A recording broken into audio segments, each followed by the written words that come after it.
চিন্তা করতে পারবেন যে বাংলাদেশ নামক রাষ্ট্রটা আমার জন্য কি পরিমাণ সিকিউরিটি। নির্বাচনে জিতবো কিনা এটা তো ছোট প্রশ্ন। আমরা করার মতো বলা আমরা না। যদি কেউ মারতে চাই, ঘুরে বেড়াইতে চাই, ঘোষণা দিয়ে যাবেন ইনশাআল্লাহ।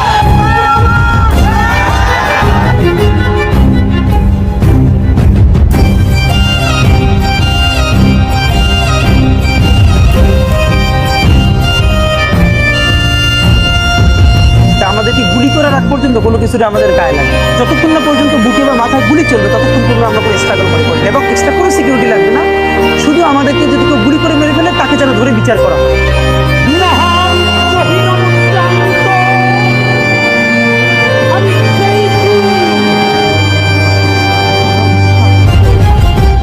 আমাদের ওসমান হাদি এখন আমাদের মাঝে নেই। কাল তার ভেরিফাইড পেজ থেকে একটি পোস্ট করা হয় যেখানে লেখা আছে ওসমান হাদিকে আল্লাহ তাআলা শহীদ হিসেবে কবুল করেছে। যেহেতু তার ফেসবুক পেজ থেকে এইটা চলে এসেছে তাহলে আমাদের আর কোনো এর মানে সবাই বুঝতে পারছো। আজ ওসমান হাদি নেই আমাদের মাঝে। কথাটি বলতে গিয়ে বুক কেঁপে ওঠে। আজ কোনো সাধারণ মানুষ মারা যায়নি, আজ মারা গেছে আমাদের ভরসা এবং আমাদের সাহস, আমাদের চোখের সামনে দাঁড়িয়ে থাকা এক টুকরো আগুনের গোলা। তারা ভেবেছে একটি গুলি, একটি হাসপাতাল, একটি মৃত্যুর সংবাদ এবং সব শেষ করে দেবে, কিন্তু তারা ভুলে গেছে ইতিহাস। তারা জানতো ওসমান হাদি তো একজন, কিন্তু আমরা জানি ওসমান হাদি একজন নয়। ওসমান হাদি হচ্ছে একটি ইতিহাস। হাদি মারা গেছে কিন্তু হাদি শেষ হয়নি। ওসমান হাদি যদি আজ বেঁচে থাকতো তাহলে বলতো ভয় পেও না, আর আজ সে বেঁচে না থেকেও আমাদের কানে বলে যাচ্ছে চুপ থেকো না। এখন আমি তোমাদেরকে কিছু প্রশ্ন করব। কারা আগে দেশের বাইরে পালায়, কারা আগে নিরাপদে সরে যায়? আমি তোমাদেরকে আবারও প্রশ্ন করব, কারা আগে পালায় এবং কারা থাকে রক্তাক্ত রাস্তায়? হাদির চিকিৎসার আগেই অপরাধী দেশ ছাড়ে। এটা কাকতালীয় নয়, এটা বিচ্ছিন্ন ঘটনা নয়, এটা একটি পরিকল্পনা। তারা আমাদের বোঝাতে চায় যে আসল অপরাধী দেশ ছেড়ে পালিয়ে গেছে। অপরাধী যদি পালিয়েই যেত তাহলে কেন এত ভয়, কেন এত নাটক, কেন এত মিথ্যা প্রচারণা? আজ আমি যা বলবো সরাসরি বলবো, তারপর তোমাদের কাছ থেকে বিদায় নেব। শুনে রাখুন, শুটার এখনো বাংলার মাটিতে আছে কিনা আমি জানি না, এই বাংলায় আছে কিনা আমি জানি না, এই বাংলা পেরিয়ে অন্য কোথাও চলে গেছে কিনা আমি জানি না, কিন্তু সত্য কখনো বর্ডার পেরিয়ে পালায় না। আজ হাদি নেই, কিন্তু আজ থেকে হাজারো হাদির জন্ম শুরু। আজ যে মা তার সন্তান হারিয়েছে সে কাঁদে না, সে শুধু ইতিহাস লেখে। আর যে বন্ধু তার বন্ধুকে হারিয়েছে সে চুপ নেই, সে প্রশ্ন তুলছে। আজ যে তরুণ রাস্তায় দাঁড়িয়ে আছে তার চোখে ভয় নেই, তার চোখে আগুন জ্বলছে। আগুন প্রতিশোধের নয়, এ আগুন ন্যায়ের। আমরা জ্বলাতে চাই না দেশ, আমরা জ্বলাতে চাই আলো। আমরা ভাঙতে চাই না রাষ্ট্র, আমরা গড়তে চাই রাষ্ট্র। আজ মাতৃভূমি প্রশ্ন করছে, আমার সন্তানের রক্তের দাম কি এতই কম? রক্ত দিয়ে লিখেছি বাংলাদেশ যার নাম, আজ সেই রক্তই ঝরে গেছে।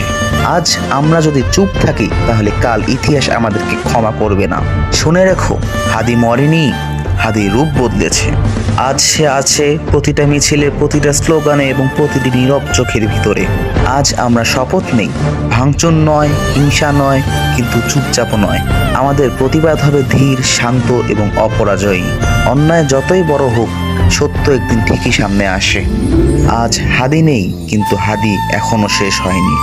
আমার এই ভিডিওতে কোনো হিংসার ডাক নেই, কিন্তু রয়েছে ভয়ঙ্কর প্রতিবাদী শক্তি। আমার এই ভিডিও যেন ইতিহাসের সাক্ষী হয়। এখন কেউ কেউ বলবে যে সময় সবকিছুই ঠিক করে দেয়, কিন্তু না, সময় সবকিছু ঠিক করতে পারে না। কিছু মৃত্যু সময় ঠিক করতে পারে না, কিছু মৃত্যু সময় প্রশ্নবদ্ধ করে। আজ ওসমান হাদির মৃত্যু আমার বিবেকের মাঝে প্রশ্ন তুলে ধরেছে, আমরা কি মানুষ নাকি বেঁচে থাকা কিছু বস্তু? হাদি নেতা ছিল নাকি ক্ষমতাবান ছিল সেটা আমরা দেখিনি। আমরা জানি হাদি ছিল আমাদের মতোই একজন, এবং এটাও জানি হাদি একজন খুবই সাধারণ মানুষ ছিল। এবং ইতিহাস বলে সব ভয়ঙ্কর মানুষগুলো সবসময় সব সাধারণ হয়, কারণ সাধারণ মানুষের কিছুই থাকে না সত্য ছাড়া। আজ পেল সবাই হাদির মৃত্যুর খবর, কিন্তু সবাই চুপ, সবাই স্ক্রোল করতেছে। আমি তাদের দোষ দিচ্ছি না, কিন্তু এই দেশ আমাদের ভয় পেতে শিখিয়েছে। কিন্তু একটা জিনিস মাথায় রাখো, যে ভয়ের চেয়েও ভয়ঙ্কর জিনিস আছে। সেটা কি, যেটা সবাই ভালো মতন জানো। আজ সে মোড়ে বাধ্য করছে আমাদেরকে একসাথে দাঁড়াতে। আজ সে যদি বেঁচে থাকতো তাহলে আরো অনেক শক্ত হয়ে ফিরত, কিন্তু যেহেতু সে বাঁচেনি সেহেতু আজ থেকে ঘরে ঘরে হাজারো হাতির জন্ম হবে। আমি বলবো আজ মাতৃভূমি রক্তাক্ত, মায়ের গা থেকে যদি রক্ত ঝরে সন্তানের ঘরে কি চোখ মুছবে? তারপর যদি আমরা আজও বলি যে আমার কি, আমি তো নিরাপদ, তাহলে কাল কাল তোমার ঘরে করানো আনলে কেউ প্রশ্ন তুলবে না? আজকের প্রতিবাদ আগুন দিয়ে রাস্তা পোড়ানোর জন্য না, এই প্রতিবাদ অন্যায়ের মুখোশ পোড়ানোর জন্য। আমরা ভাঙচুর চাই না, আমরা শান্তি চাই, আমরা নিষ্ঠা চাই। আজকে যারা ভাবতেছে যে সময় গেলে সবাই ভুলে যাবে, তারা ভুল জায়গায় জন্মেছে। এই দেশ ভুলে যায় না, এই দেশ চাপা দেয়, আর চাপা দিলে একদিন বিস্ফোরণ হয়। আজ ওসমান হাদি হয়তো মারা গেছে, কিন্তু আমি চাই আজই যেন পুরো বাংলাদেশ জেগে ওঠে। Fight for my hajat down, fight for my soul hajat down.